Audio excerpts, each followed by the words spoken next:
In the year 1491, under the shadow of the Tower of London, a child was born who would change the course of England forever.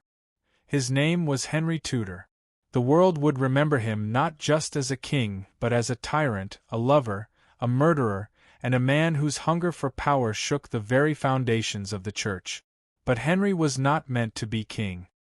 His elder brother, Arthur, was the crown prince, the boy groomed to inherit the throne of their father, Henry VII, the first Tudor monarch.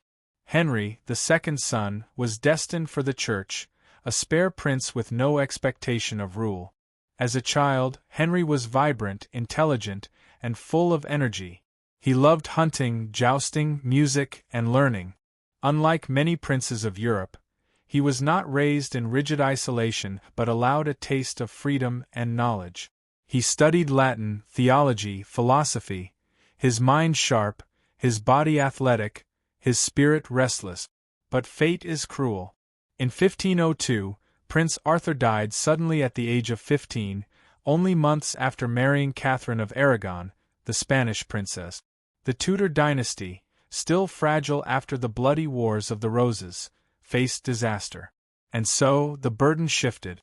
Henry, once the forgotten prince, became the heir to England's throne. To secure the alliance with Spain, a marriage was arranged. Young Henry would one day wed his brother's widow, Catherine. The match was political, a bond of kingdoms, but for Henry, it also stirred curiosity, for Catherine was beautiful, dignified, and older than him, a woman who carried both sorrow and strength. In 1509, at the age of just 17, Henry became king. The boy who had once dreamed of freedom now wore the crown of England. At his coronation, the people cheered. They saw in Henry youth, vigor, and promise. He was tall, broad-shouldered, golden-haired, a striking figure who looked every inch the king. And beside him stood Catherine of Aragon, now his queen. Together, they were celebrated as the dawn of a new golden age. In his early years, Henry VIII was not the monster history remembers. He was charming, generous, and adored by his people. He loved tournaments, banquets, and music. He wrote poetry, composed songs, and surrounded himself with the brightest minds of Europe. England, after years of austerity under his father, now flourished in splendor. But beneath the laughter and the feasts, a shadow lurked. For Henry was not merely a king who sought glory, he was a man obsessed with legacy. He craved a son, an heir who would secure the Tudor line and prove his power. And when destiny failed to grant him what he desired, love would turn to obsession, and obsession to blood. In the grand halls of Greenwich Palace, Henry and Catherine seemed the perfect royal couple. Together they dazzled their court with lavish celebrations and displays of faith. The young king adored his queen, and England rejoiced. For a time, it was as though the Tudor dynasty stood unshakable. But a king's love is fragile when weighed against the hunger for legacy. Catherine was a devoted wife, fiercely intelligent, and deeply pious. She gave Henry loyalty, guidance, and dignity. But what she struggled to give him was the one thing he craved above all else: a son. Pregnancy followed pregnancy, but joy was often met with grief. Catherine delivered stillborn children, others lived only a few days. The hope of an heir flickered, only to be extinguished again and again. The halls of the palace echoed with mourning, and each loss carved frustration deeper into Henry's heart. In 1516, at last, Catherine gave birth to a healthy child. But it was a girl, Mary. The little princess was adored, but to Henry, a daughter was not enough. A daughter could not carry the crown into battle, could not secure the fragile Tudor dynasty against enemies within and beyond. For Henry, the absence of a male heir became a shadow that haunted every triumph. As the years passed, Catherine aged. Her health weakened, and the promise of more children faded. Henry, young, restless, and burning with desire, began to look elsewhere. He entertained mistresses, fleeting distractions to soothe his wounded pride. One such affair gave him a son, Henry Fitzroy, though illegitimate. To the king, this proved what he already believed. The problem was not him. It was Catherine. And yet, Henry was torn. For all his frustrations, he respected Catherine. She had been his companion in war councils, his partner in rule, and in many ways, his moral compass. But love alone could not quiet the storm inside him. His crown demanded an heir. His dynasty demanded a son. And so, whispers began to stir. Whispers of annulment, whispers of doubt. Whispers that perhaps his marriage itself was cursed. For had Catherine not once been his brother's wife? Was his union not against God's law? Henry convinced himself that their failure to produce a son was divine punishment. These thoughts festered, and they soon took root in his soul. Catherine's devotion could not silence them. The prayers of the Queen could not change them. For Henry, the question of succession was no longer just a burden, it was an obsession. And then, into this storm, walked a woman who would ignite a fire that would consume kingdoms. A woman whose dark eyes and sharp wit captivated the restless king. Her name was Anne Boleyn. She was unlike any woman Henry had ever known. Anne Boleyn was not the most beautiful woman at court, but beauty alone was not her weapon. She had wit, charm, and a dangerous intelligence. She was bold where others were meek, elusive where others surrendered, and refused to be Henry's mistress, where other women had been content with the king's fleeting affection, and demanded more.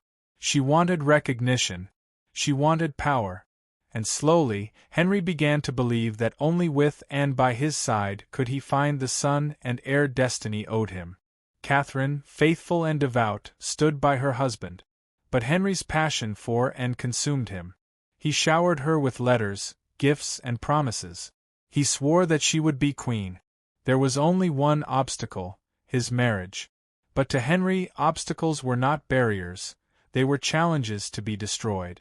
He turned to the scriptures, searching for justification. Had God not forbidden a man to marry his brother's widow? Had not his union with Catherine been a sin from the very beginning? Henry convinced himself, and others, that the marriage was invalid, cursed by heaven itself. But the Pope would not grant him an annulment. The Church of Rome, powerful and unyielding, denied the king's request. For Catherine was no ordinary queen. She was the daughter of Ferdinand and Isabella of Spain, aunt to the mighty Emperor Charles V. To defy her was to defy an empire. Yet Henry's obsession grew. He would not accept no. He would not surrender Anne. And so, a king's passion ignited a revolution.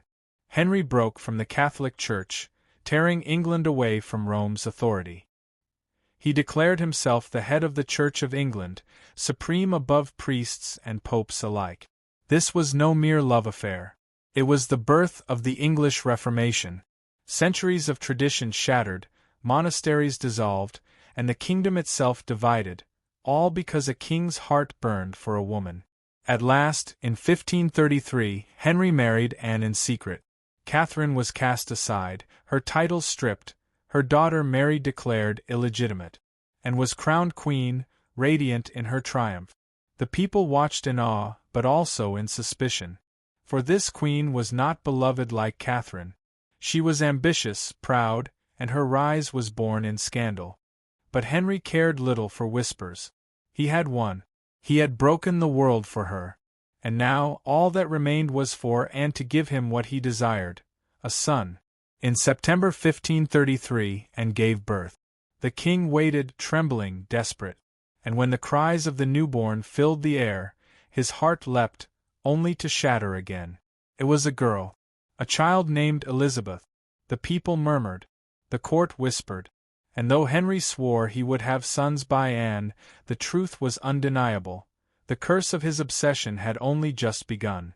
Anne Boleyn had risen higher than any woman at court, and now she stood on a throne she had demanded with fire. She was Queen of England, crowned in splendor, the woman for whom Henry had broken an empire. But thrones built on passion are fragile, and crowns won by ambition grow heavy with time. And sharp wit and bold tongue, once the very weapons that captivated the king, began to cut too deeply.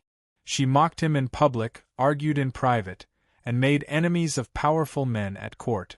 For Henry, who demanded obedience, Anne's defiance was both intoxicating and infuriating.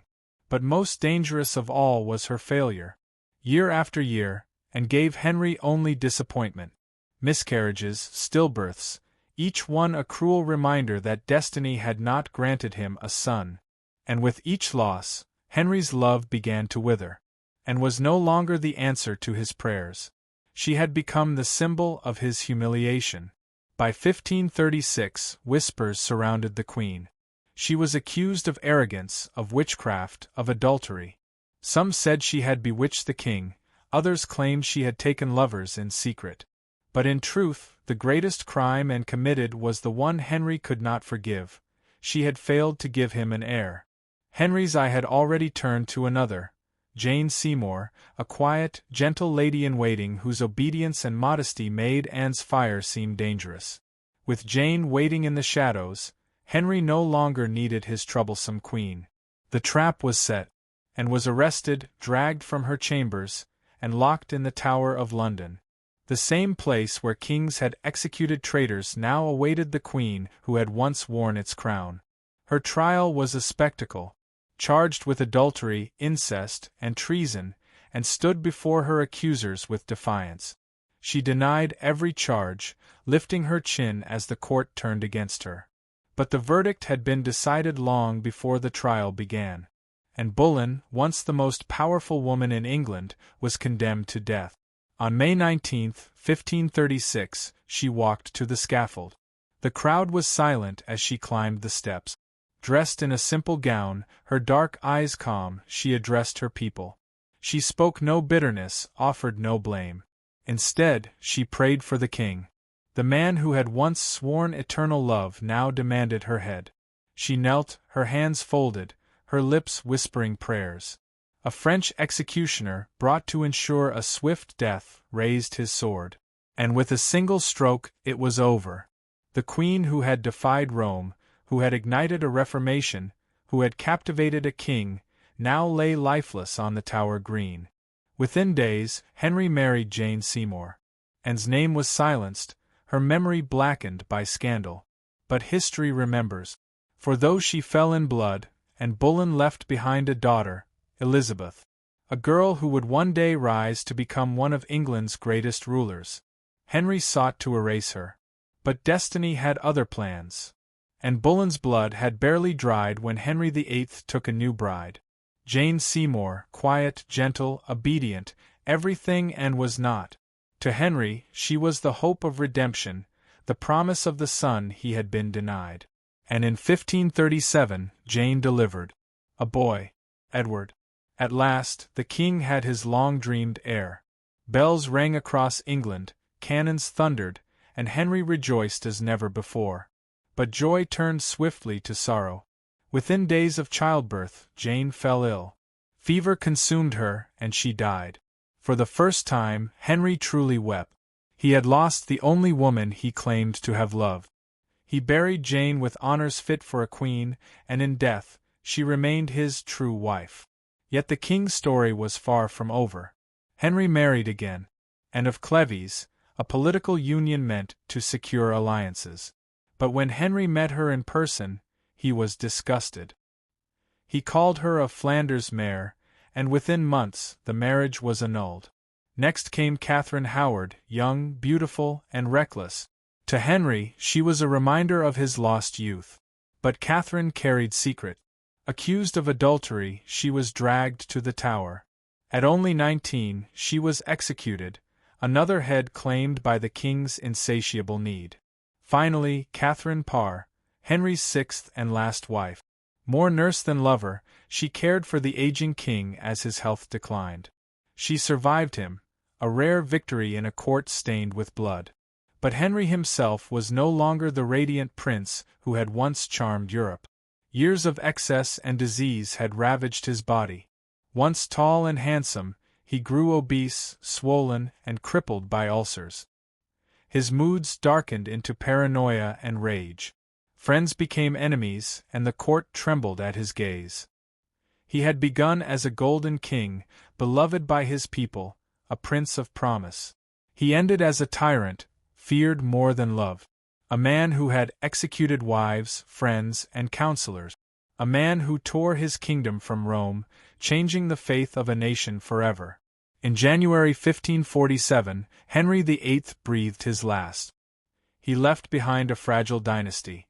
Edward, the sickly boy who would not live long, Mary, the devout Catholic who would burn Protestants as heretics, and Elizabeth, the daughter of the beheaded queen, who would rise as one of the greatest monarchs in history. Henry sought only a son. But in the end, it was his daughter Elizabeth who secured the Tudor legacy and forged England into a global power. And so, history remembers Henry not only as a king, but as a warning. A man whose love became obsession, whose power became tyranny, and whose crown was paid for in blood.